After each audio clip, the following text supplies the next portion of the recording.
Now that Lee has constructed a very simple level that we can use to demonstrate occlusion culling, I wanted to spend just a moment before we actually show it talking about optimization and performance as far as geometry getting rendered in one's game.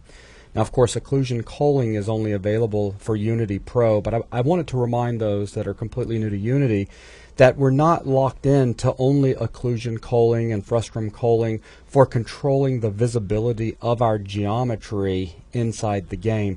We do have other things available to us, and for those of you out there that are using Unity Standard, the free version, and you may be thinking after the last video, again, if you're completely new that, oh no, I don't have occlusion culling because that's a pro feature, all I have is frustum culling, I really don't need to put much geometry into my scene. And it's not like that. There are other things that we can take advantage of, and it's really a mixture of all of these different methods for determining what does and does not render in a scene.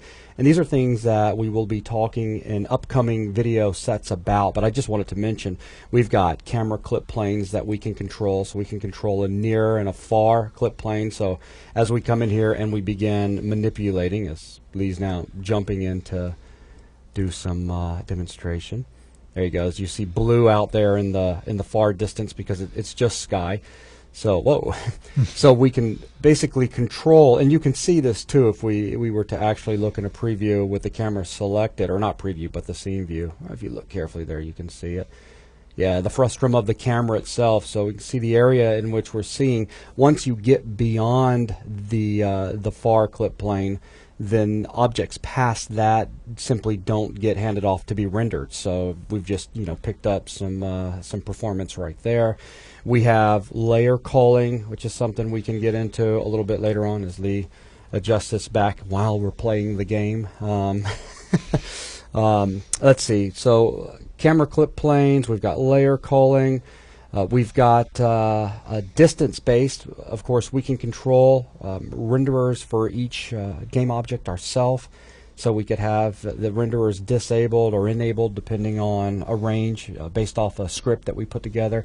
I'm just saying there are multiple ways that we can go about controlling the visibility of objects. So don't think that you're limited if you are using Unity Standard. There are a lot of options, and with Unity Pro we also have all of those options plus this occlusion culling, which is new with Unity 3, and that is why I really wanted to introduce it here, because it is very powerful and it's very cool. Now, as I said in the last video, the problem we had with the simple level that Lee constructed over in Maya is that's a very large open area, and that's not a good place to really take advantage of occlusion culling, because it's, as I just said, a large open area, and the whole idea of occlusion culling is the fact that objects are getting occluded, and so they're getting occluded. They don't need to be drawn, but how does the system determine if that object is occluded? Well, we're going to show it here, but what's going to end up happening is we're going to have this volume, and this volume is going to be divided up into view cells. So you have all of these cells, and it's going to come down to, from any given cell, can we see through to other cells? And if we can, from one, now don't think camera, think the cell. So from one cell we can see down through a series of cells that are running just straight out in front of us. Every one of those cells, if there was any geometry that was in it, it doesn't even have to be fully in it, just part of the geometry goes into that cell, then that item will become visible. The renderer will be on, it will get handed off for the renderer to render it. So you really have to start thinking about the size of your cells and the placement of your objects. But when you're dealing with such a large open scene like we have in the last video, or excuse me, all the videos up until now, the problem we have is we don't have any large occluders. They're just small boxes all over the place, and that's not going to cut it for hiding behind one of those boxes, because our cells, we can only get them down so small. With the cell, even though the camera's behind the box, the cell height might go just a little bit above the box, and if it can go a little bit above the box, that cell can see the next cell and the next cell, even though you're hiding behind the box. And all of this will become much more apparent over this video and the next two that we have coming up afterwards. Now, getting back to the whole occlusion culling. Occlusion culling is here to help solve the overdraw that I mentioned in the last video, which is where, when we're dealing with a 3D scene in 3D graphics, objects that are further away from the camera than other objects are drawn first. They have to be, because our screen's flat. I mean, it's just 2D. So if we have a sphere way off in the distance, such as the sphere that we have in the level right now that's in that room at the far end, go ahead, you can move around, Lee. Lee was kind of trying to think, should I not? But if we, yeah, but there we go. Even that right there was good. If we back all the way back up to where you were just at in the other room. Look at that. So we see the sphere there, but you're thinking to yourself, well, I don't see the sphere, so surely it's not rendering. Well, it is rendering, because we've not yet created any sort of occlusion culling data that can be used for the system to determine if the renderer needs to be turned off on that object. So for that object to be rendered properly, it has to be drawn before the hull and the walls coming towards us. And of course, as those objects are drawn, they're drawn over that sphere. And of course, all of this drawing takes place before it finally gets dumped to the screen and we see it. So the sphere's painted first, then the wall's painted, and then the hull wall is painted, and then the wall in this room is painted, and then as we get closer and closer, each of these things are all drawn, and then we have our final render, and that gets dumped out to the screen, and we don't see the sphere. But the fact that we had to use some processing to render out something that can't be seen, that's what we're trying to fix here. So using occlusion culling, you really want to use it in closed areas, not large open areas. I mean, not necessarily closed, but you need to have occluders. I think everybody now has an idea of what we're trying to achieve with it. We want to try to get rid of this overdraw issue. So with that, Lee, let's get busy. Let's first show them how they can visualize overdraw. All right. Well, what you can do is come up here on your scene view. Next to texture, there's one that's usually RGB. This is actually how you're representing the data inside of your scene. There's a couple of different choices, but RGB is what you expect. It actually represents what you would see when you're playing the game. The one that we're concerned with is the one called overdraw, because what we want to do is get a visual representation of how much stuff is being overdrawn. So if I click on this, what it's doing is it puts a transparent material on everything, so it's an additive effect. The brighter reds that you see are actually things that have been drawn over the top of each other. Yeah, so as more and more things are drawn in front of other objects, it's going to get brighter. So if we deselect the sphere, right. What I was trying to do is basically target in the center of this room. So if I rotate to one of these walls, yeah, go ahead and deselect for me, just so it makes it easier as we spin all the way around. So if I look at this back wall, it only has two planes. There's the inside surface of this wall and the outside, so it's fairly dark. There's not a lot of overdraw with it. But if I spin around to this first room, we've got this wall, or this surface, its back surface.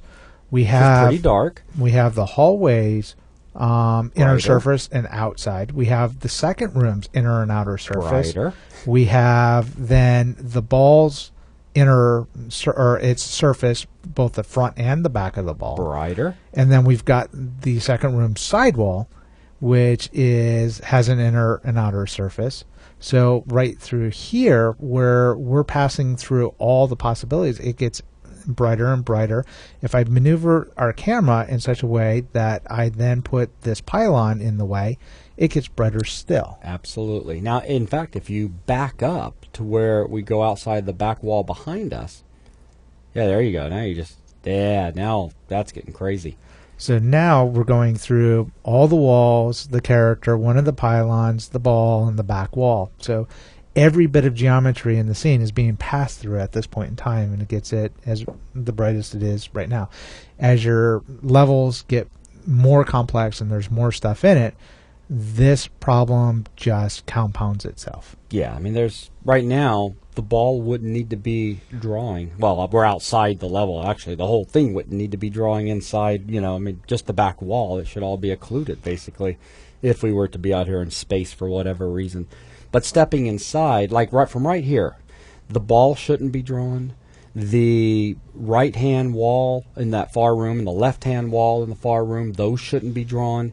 So now this is a very simple level, but a complex game level where one of these rooms could have railings and stairs and pipes and all sorts of interesting stuff to bring the room to life. You're not going to want all of that drawn if you can't see it. It's just a waste, and it's bad for performance. So let's go ahead and switch back over into RGB. And where do they get this occlusion culling to start working with baking out data? Well, you'll find it under the Windows drop down under occlusion culling. So if I open this up, right off the bat, you're going to come up with a default. Let me turn off visualization, go back to object. So right now we don't have a assigned occlusion volume in the scene. We don't have our own custom one. So Correct. by default, if we have not created our own volume, then we get one that basically fits the extents of our scene. Correct. And that's what we've got taking place right here. Right. Now the key for these volumes is they need to be where your camera can be. So if you think about what we have right now, we've got a hallway that has walls on the left and right that the camera cannot go outside of. So we can break this up, and we will be breaking this up in the next video. But you'll see, like where Lee was just demonstrating on the two sides of the halls in the outside world, even though we have a floor there, our camera will never get to those locations while we're playing our game. Right. You want to optimize what is actually in your occlusion data once you bake it out. With something like this, it's just looking at the max extents of your level and putting this default volume around all of those. Exactly. With this very, very simple level, it's not too inefficient because we've only got a couple of wasted areas. If you were modeling out an entire city and it was very dynamic and there's a lot of objects in there and places where your camera and character can never get to, but it's still in your scene and you didn't customize your volumes, you would have one default volume that covered all of that. And when you went to bake it out, you've got a lot of data that's being calculated that will never be used, and it will actually just be taking up space. Exactly. And at the same time, if you do start creating your own volume areas, but you do a sloppy job at it, and there are places that your camera can get to that was never enclosed in a volume, what happens at that point with your camera being outside of the occlusion volume area, everything that the camera's looking at that's within its frustum and within its near and far clip planes is going to render. So you really need to think about, all right, where will my camera be going? That's very important to keep in mind. So obviously creating your own occlusion volumes, very important, and knowing where to place them, very important. Right. And kind of a caveat or an extension to what Jason was saying, you have to think about where your character or your camera can get to, not your character. That's right. If you're a first-person camera, then where your character can get to is pretty much the extent of where your camera can get to. In this case, where you're using a third-person character set and camera, it's like when we have a character here, and we don't really care where the character can get to, it's where the camera can get to. And because this is a third person, I can bring the camera all the way up to the top and zoom it out to the top of the level. So you have to take in consideration where this camera can get to. So if your character can climb on stuff or jump, and that camera can move as well, your volumes have to take into consideration every place the camera can get to. That's right. And I'm glad you started talking about a character and a third-person camera, because that does bring up a real quick discussion on when dealing with these occlusion volumes. We have two kinds of occlusion culling that we can take advantage of. We have view and we have target. And if you look at the little panel that's opened up in the scene view where we've got our camera preview, right above it you can see view and target. View takes into account everything that has been marked static. And if you recall in the last video, I mentioned it for a second while Lee was checking the static box. that while static's important for doing our light maps, it's also very important in telling occlusion culling that, look, this needs to be taken into account when calculating our view volumes for occlusion culling. So that static. But what happens when you have things that are animated, that move around? Those can be taken care of by target occlusion volumes. And we've got a sphere in there that we can animate in the couple of videos from now, going back and forth. And we can demonstrate how we can set up an area that we know this sphere is going to be in. So this area has a target occlusion volume around it because the sphere will only be in that area. But the cool thing is, since we have a third person setup here and we have our character in front of us, that suddenly becomes a piece of geometry that's not static. And with target being turned on, we can actually see some very interesting glitches if that's not taken into account. It's really interesting, but we'll point that out when we get over to it, and we'll show you how we can go about fixing that. So again, talking about view, talking about target. Now let's just spend our moment here, the last few minutes of this video, just looking at default in general. What we want to do is, again, we've not created any of our own custom occlusion volumes. We're just going to take advantage of the default. We're going to go ahead and bake this out and demonstrate to you how just the default is going to make a very nice change as far as what's being drawn. So what Lee's done is he's gone over to the Bake tab there, and we can just leave everything at default. Though, real quick, we can just go ahead and mention that the near clip plane, the far clip plane, if you have multiple cameras in the scene and that you're planning on switching between, the near clip plane needs to be set to whatever the camera with the lowest near plane is set to, near clip plane. Okay, so that value needs to be the one set in the bake clip plane.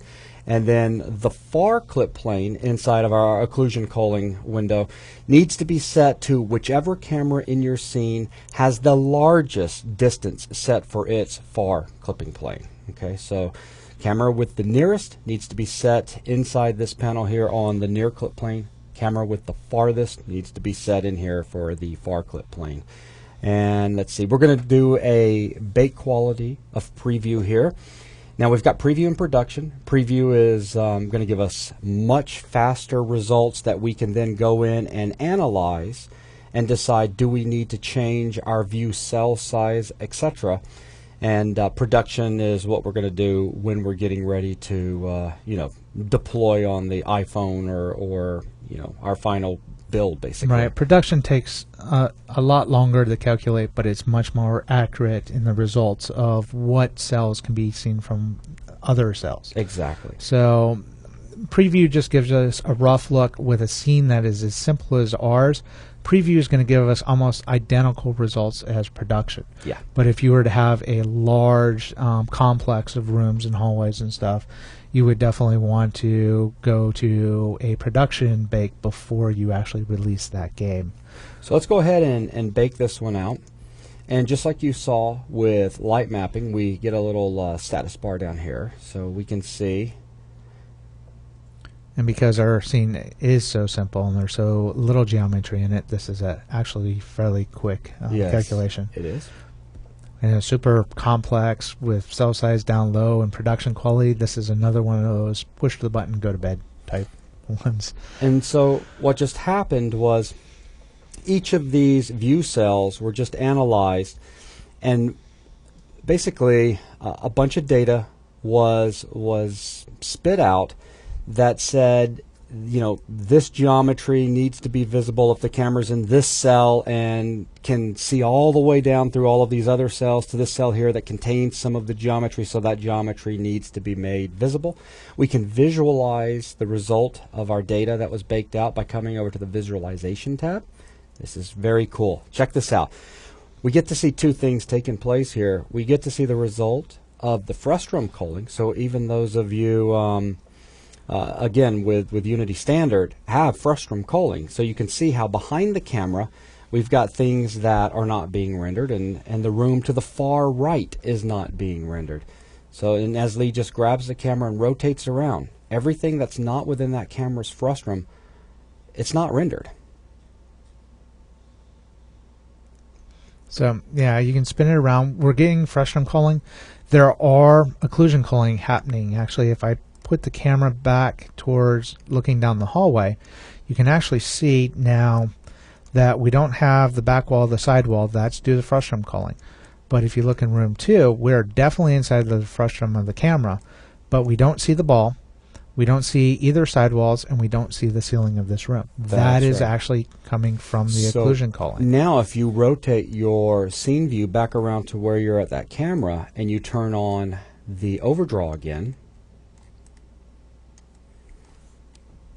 and this is really cool, we're going to see that it's not nowhere near as bright as it was earlier, because the walls over to the right and the left of that far room, the outer or the left and right wall, is no longer being rendered. We're no longer rendering the ball, so the brightness of the red there, it's not getting as bright. Now again, because of the way the trace works through each of the neighboring cells from where our camera is at the moment to that far room, again the size of the cells and all, we do end up seeing the walls that are on the left and the right side of that room that Lee separated in order to make that doorway. We can still see those being rendered. Again, this deals with the cell size and the geometry size. Now if we were to go down to that side and look back, let's see what happens with our pylons back in the other room. So right now we rotate around and we still see these pylons. Now let's take our character, let's hit play and run down to that side and look back and watch this. So now we're using that data, so watch what's happening as things come to life, light up and go away. So he's going to come down here and watch the ball. Notice how the ball just popped in. We turn around, look at the pylons. I don't see any pylons. Do you see pylons? Nope, they're all hidden behind the wall, so we don't see them. And as I pass out of view, remember, we still have our cameras behind us, so our character may be further in front, but our camera's still behind, and we can still vaguely make out the red ball. So and up there in the overdraw view, we can still see now the ball is still being drawn, but you'll notice how now we're starting to lose everything else behind it, because just simply because of the frustum culling. But as Lee gets closer and closer, because of the way neighboring cells work, you're going to hit a spot right there. There we go. We can't see the, as a matter of fact, if you don't mind, yeah, let's do this and then turn target on. I don't think view is going to really give us a good, I don't think it's going to give us anything. No, it'll just show us the box around the camera. Yeah, exactly, but target will. Now, if you can see real quick where our camera, so we've got our frustum, so obviously we can see this cell, and neighboring cells we can see, and then those neighboring cells we can see, those neighboring cells we can see, cells that is, and so you can see that even though our door right in here, and our camera's way back here, so don't even take into account where she's at, just look at where the camera's at, because that's what's important here. The fact that we can see this cell right here, so clear shot straight to the cell, that's to this corner on the inside of this hall, but this cell contains this geometry in it, and since it contains this geometry and we can see this cell right here, this geometry will be activated. Even if the geometry was half and half between the two cells, if any of it falls into this cell and we can see this cell, then that object is not occluded and the renderer is enabled, so it is being passed off to the render queue to get rendered out. Even if we took this and we backed it up into this cell right here, it would still end up getting rendered right now, because again, as we can see from this cell to this cell to this cell, and we've got our doorway in here, that means we can still see through on both of these guys to this cell too. And even though this pylon would be still completely occluded by the wall right here, it's not about that. It's It's about these cells. Now, I'm using the target cells to make the point of the view cell, so please keep that in mind. Target is for animated objects, but it just helps for me to demonstrate what I'm talking about, how we're seeing through the actual cells. It's a visualization tool. Actually, what you're looking at isn't the real cells that the occlusion is using itself. It's just a representation that we're using. And in this case, these are our target ones. But the point is, if this guy was back over here, we could still see through this cell, which can see this cell, which can see this cell, which has some means of getting through to see this cell. It has to. Our floor's turned on. So if this guy was back over here, he would still get rendered. So I just wanted to point that out. That kind of helps, get the idea of how cells work, in place. Another thing we can talk about real quickly is obviously we're doing all of this because of occlusion culling. We want to try to prevent as much overdraw as we can. But it comes down to draw calls. How many draw calls are we causing our graphics card to do? I mean, we're firing off some information to the graphics card for it to draw, a pylon, and then we're firing off another piece of geometry for it to render out. Now, if we would have merged all these things together so it was truly one piece of geometry, it would have been one draw call. But we've got a lot of objects in this scene. So if we take a look at our draw calls, look at that. We've actually got quite a few. So as you're backing back up, 202, 205. If you're developing for mobile devices, you don't want a high draw call count. I mean, we're running on modern PCs with great graphics cards, and those cards come with a sticker that say "Bring it on." They want the data to be handed to it because they're just going to churn right through. I mean, how many triangles are we looking at right now? 31.5K. Whoop-de-doo. I mean, we render up in the millions without even flinching. But mobile devices, that's a different story. You really have to start thinking about your draw calls. What you got going there? I was going to demonstrate it's not going to be too much of a difference because there's so little geometry in our scene to begin with. But we do jump up almost 3,000 triangles. 3,000 extra triangles. And a few extra draw calls, maybe a couple or so. Yeah, not many. So, not many, but still. But our batched items went up too. So. Yeah. And again, that gets a little bit more into a discussion on optimization. Knowing at what point should you take an object or a series of smaller objects and put them all together into a single mesh that's going to go off as a draw call, or when do you take larger objects and divide them up into smaller objects so that you can take more advantage of occlusion culling. It really does become kind of a trade-off either way, and really understanding what's going to give you the best performance boost for the sort of level that you've designed. Right, because then you can start getting into taking each one of these pylons. You could combine this side into a single mesh. You could combine this into a single mesh, and then use a single texture to represent the material that's shared between both of those. That's right. So what you're doing is the fewer or textures that you're using, the fewer draw calls you're going to use. You want to start breaking up your meshes in logical groups and combine them together to use that single texture, but you don't want to actually take every single thing in a single room and put it into a single mesh, because then you're going to lose some of the optimization that you could get with occlusion culling.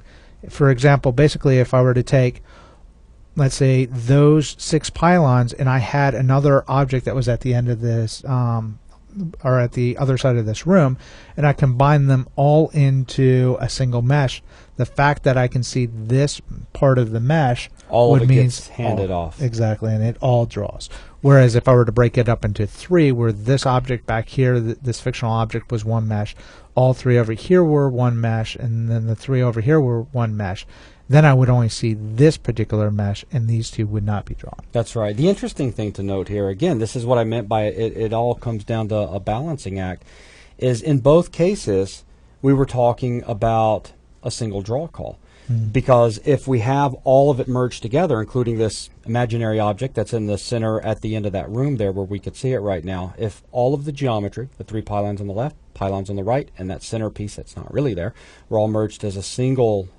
piece of geometry, it'd be a draw call. So there would be one fired off.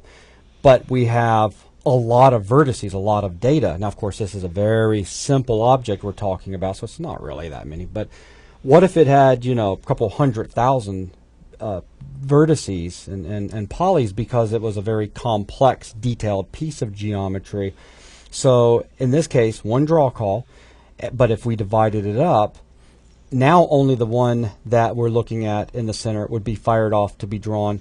Even though it's still one draw call, what's having to be handled by the graphics system, as far as the hardware graphics system, does not have to worry about all the vertices in the object on the right and on the left, because in this case, Occlusion Culling has taken that out of the mix. So even though it's still one draw call, it's a lot less triangles that are being dealt with. So again, it's kind of a big balancing act, and it's one of those things where you really just tweak your performance until you find what gives you the best result. Okay, so this allows us to see it really well. We're kind of cheating by using target just to demonstrate up above. But the coolest thing is being over on that visualization tab, and as you're running around and watching the area become visible and invisible, it's just an outstanding way of seeing exactly what kind of results you're getting. Now, you just cleared your data out. Because I realized I cleared it while I was playing, and then I restarted. So what we were getting was still some occlusion numbers. So I cleared it while we weren't playing and started playing again just to see how much it bumped us up. So it actually added us a few more batch calls and even some more triangles. So, you know, is there anything else we wanted to talk about here? Because this was really the quick overview. To see it in action, see why we with the default settings, and then in the next video we'll talk about changing view sizes and placing in, or excuse me, view cell sizes. We'll place some custom occlusion areas in, and we'll set this up so that we're only setting up occlusion volumes where the camera can actually go, and then we'll demonstrate how that all can be done. So I think that pretty much covers it. So that's going to wrap this video up. Thanks a lot.